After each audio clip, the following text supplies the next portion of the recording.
In 2017, the price of housing in Bloomington increased by 7%. That's the highest increase since 1991. That comes out to an average of $73 a month. $73 could buy you these groceries, or a 1-month bus pass for 2 people. Seeing this picture, you're watching the tunnel as viewers saw it on NBC on October 11, 1962. Bill Page and Bill Sutton met here in 1957 as freshmen at IU. Over the course of their 62-year friendship, they've gotten into some trouble, including one event that led a Volkswagen from a parking lot here into the Jordan River. They say home is where the heart is, but what happens when home is not an option? Many Bloomington residents face this struggle as Monroe County has the highest cost of living in Indiana. Beyond the boundaries of the IU campus is a side of Bloomington that often goes unseen. The buildings are far different from the limestone classrooms of the school and are home to many who have nowhere else to go. The guy that I lived with was abusive, not physically, but it was getting to that point. And I didn't want him to know I was leaving until the day I left, and which is what I did. And I just knew that if I moved back up here, this is the only place I could come that I couldn't afford anywhere else. Residents like Sherry live in the Crestmont community, an assisted housing center. It was established by the Bloomington Housing Authority to provide relief from the high costs of housing. In 2017, the price of housing in Bloomington increased by 7%. That's the highest increase since 1991. That comes out to an average of $73 a month. $73 could buy you these groceries, or a 1-month bus pass for 2 people.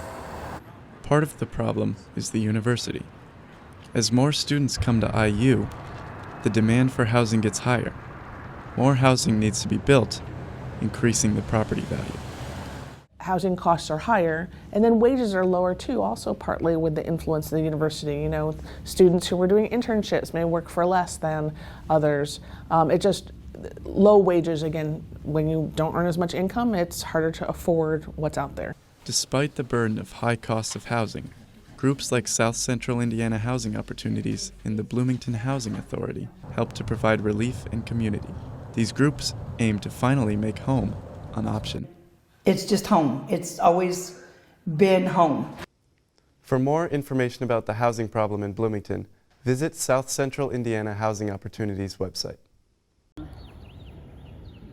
Andrea Spiegelberg spends most of her day outside. She's organizing fabric for dozens of sewers.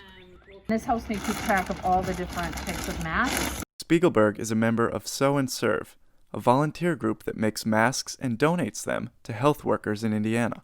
Sew and Serve Indy. This is growing by the minute.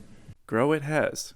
Started by one woman, the group now has over 5,000 members. And I feel like it's a whole group of people who were so wrapped up in the fear and the news, and I was there too, because that's what my news feed, whatever social media or whatever news feed I was on was filled with, and now it's full of so much good and positivity. Positivity, because they're making a difference.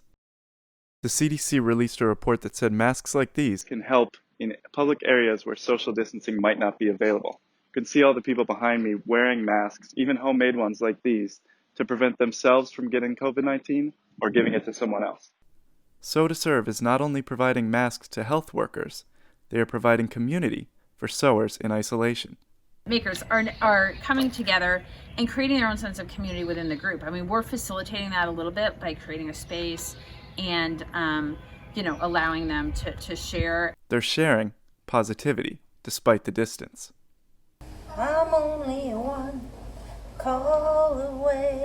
Help is only one call away, with Sew and Serve volunteers making a difference for the lives of others. Mike Conway's office is a tribute to his 20 years as a broadcast journalist. But his newest project represents a new challenge, one that shows why he loves broadcast news, and an event that shook the institution to its core. The challenge, a book. Titled Contested Ground, Conway writes about a 1962 documentary that showed students in Germany digging a tunnel under the Berlin Wall on a rescue mission. Seeing this picture, you're watching the tunnel as viewers saw it on NBC on October 11, 1962. The documentary showed Americans some of the first images of communist East Berlin.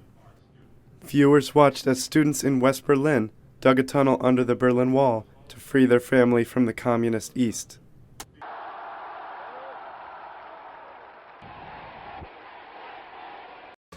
But when the word got out that they had filmed this, it became a huge controversy on both sides of the Iron Curtain. So the U.S. government, the West Berlin, West German government, the East German government, the Soviet Union, everybody was against this. They did not want NBC to do this documentary. Conway was drawn to the story of the man who fought to broadcast the documentary.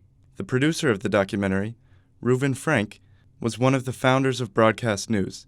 He saw the power in visual media.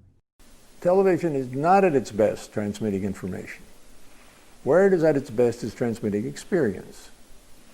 You get the sense of how it felt, what was the emotional contact. I think pictures appeal to a different part of the brain. That power of showing the news firsthand is a passion handed down through generations. From the beginnings of TV news with Reuven Frank, to the decades of work by Mike Conway, to students today.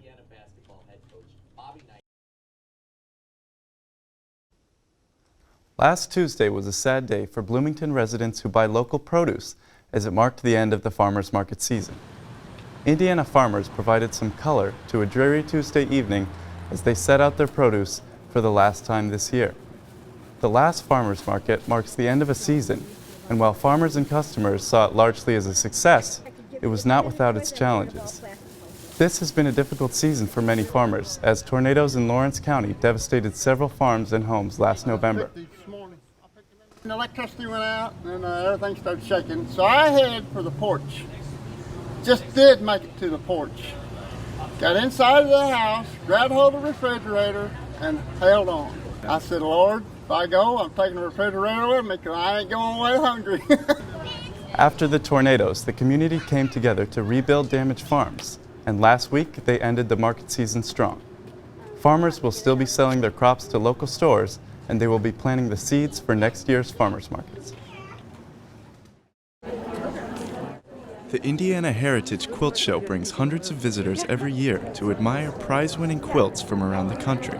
But for some, the show is a reunion, a rekindling of long friendships. Suzanne Sturgeon and Rita Hake became friends 50 years ago and meet every year at the quilt show. She's seen the worst and the best over the years, and she still loves me. You know, we're still friends, good friends. And for me, I think Rita always never gave up on our friendship. Suzanne has always been a quilter and has shared quilts with Rita's family. I have kids who have quilts that she made 40 years ago. A quilt may last 40 years, but the bonds present at the show last a lifetime. Two visitors were brought by their wives, but were excited to see each other. Bill Page and Bill Sutton met here in 1957 as freshmen at IU. Over the course of their 62-year friendship, they've gotten into some trouble, including one event that led a Volkswagen from a parking lot here into the Jordan River. But the counselor had a Volkswagen, and in a fit of pique once or twice, he irritated some of the dorm members, and they gathered up enough guys to actually pick the Volkswagen up and carry it and put it down a straddle the Jordan River and left it there. Oh, I didn't quote. And to add insult to injury, the campus cops gave him a ticket. While the antics of both Bills have become more tame over the years, their relationship has remained the same. You can pick your friends, you can't pick your relatives. And Bill and I are frankly closer than I am with many of my own family members. A decades-long friendship takes a bond as tightly woven as a prize quilt. And like quilts, these relationships have weathered the years and remained as strong as ever. So there's some green areas and some red areas. It's all one fabric. Spectators heard the sound of music Monday when IU marked the 200th anniversary of the school's establishment. Art and culture meet this week at IU as a new exhibit in the Grunwald Gallery opened featuring Black and Latina female artists. They say home is where the heart is, but what happens when home is not an option? Many Bloomington residents face this struggle as Monroe County has the highest cost of living in Indiana. Last Tuesday was a sad day for Bloomington residents who buy local produce as it marked the end of the farmers market season. A group of students set out to free their family from the confines of communist Germany, but their story was almost buried forever.